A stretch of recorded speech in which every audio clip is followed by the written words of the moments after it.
As a Ukrainian-American and as legislator of District 2, which has many Ukrainian residents living in Glens Bay, on behalf of these Ukrainian residents, my constituents, on behalf of Ukrainians living throughout Sullivan County, Ukrainians living in the state of New York and across the U.S., and especially on behalf of our families who are living in Ukraine, I read the following and ask that all of us stand with Ukraine during these uncertain and terrifying times of Russian aggression. Sorry, apologize.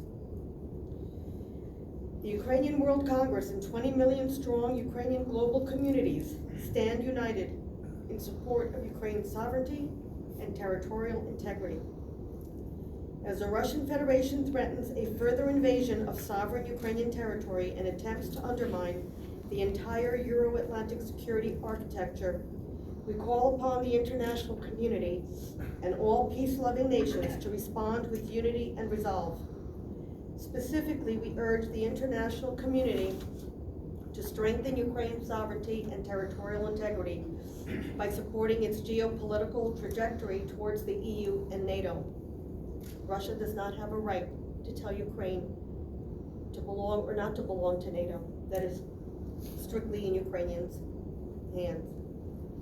Provide Ukrainians with the necessary military and economic support, include NATO membership action plan and EU membership, increase sanctions on Russia to deter further aggression against Ukraine, including stopping Nord Stream 2. This is their financial life stream. Cut it off, and maybe they will back down. Failure to support Ukraine now or force it to submit Moscow's demands will have dire ramifications for all of Central and Eastern Europe. It will embolden authoritarian regimes to redraw borders and impose spheres of influence over sovereign countries through force. This was stated by Paul Grod, the Ukrainian World Congress president.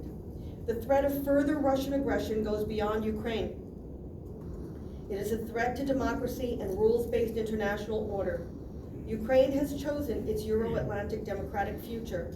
We must not allow the Kremlin to take it away or force Ukraine to capitulate to its oppressive demands. The Ukrainian World Congress calls on global Ukrainian communities, partners and friends of Ukraine to stand united at this critical time and consolidate international coalition of support for Ukraine. This was from the Ukrainian World Congress. I also have another letter to read from the Ukrainian Congress of Committee of America.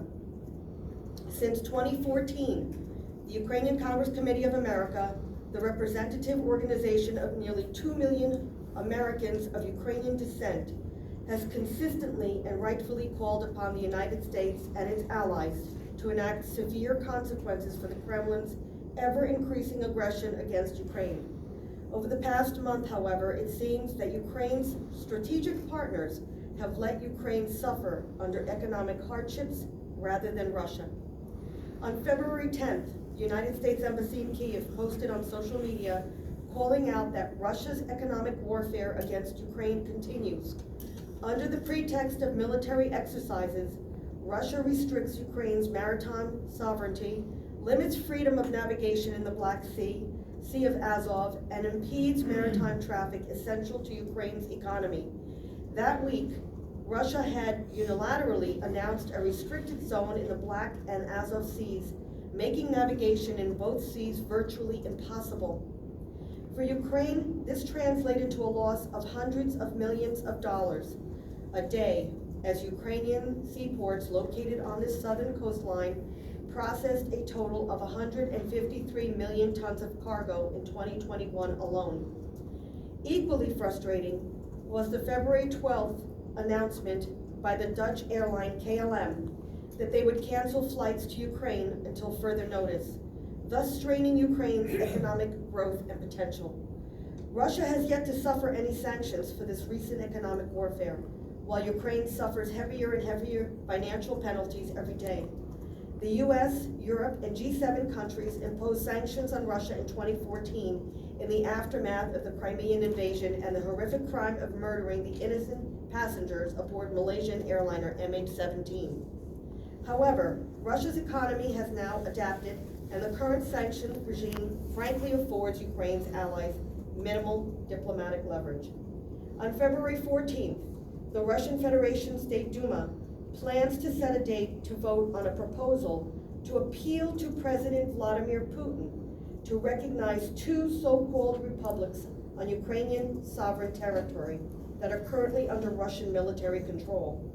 According to the Russian Interior Ministry, over the past 3 years, Russia has distributed nearly 1 million passports to residents of the occupied part of Ukraine's Donbass. These illegal actions are a clear violation of Ukraine's sovereignty and territorial integrity, meriting further sectoral sanctions against the Russian Federation. International sanctions on Russia must be strengthened and expanded now. We cannot wait until Russia unleashes a bombing campaign that will kill innocent civilians and leave millions upon millions of refugees. The Ukrainian Congress Committee of America reiterates its call for new sanctions against Russian financial, energy, defense, and manufacturing sectors, including the removal of Russia from the SWIFT international financial system. And before Russia's military destroys the existing natural gas infrastructure which runs through Ukraine, the Nord Stream 2 pipeline must be permanently stopped. Russia has already violated international law deserving of stronger sanctions. If the United States continues to publicly raise alarms over an imminent Russian invasion, which has already resulted in economic losses for Ukraine, why does the United States refuse to sanction Russia?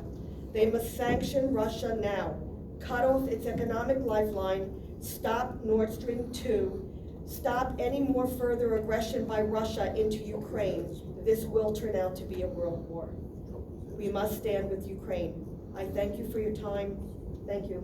Thank you. Thank you, Nadia. Dan, can you pick that up on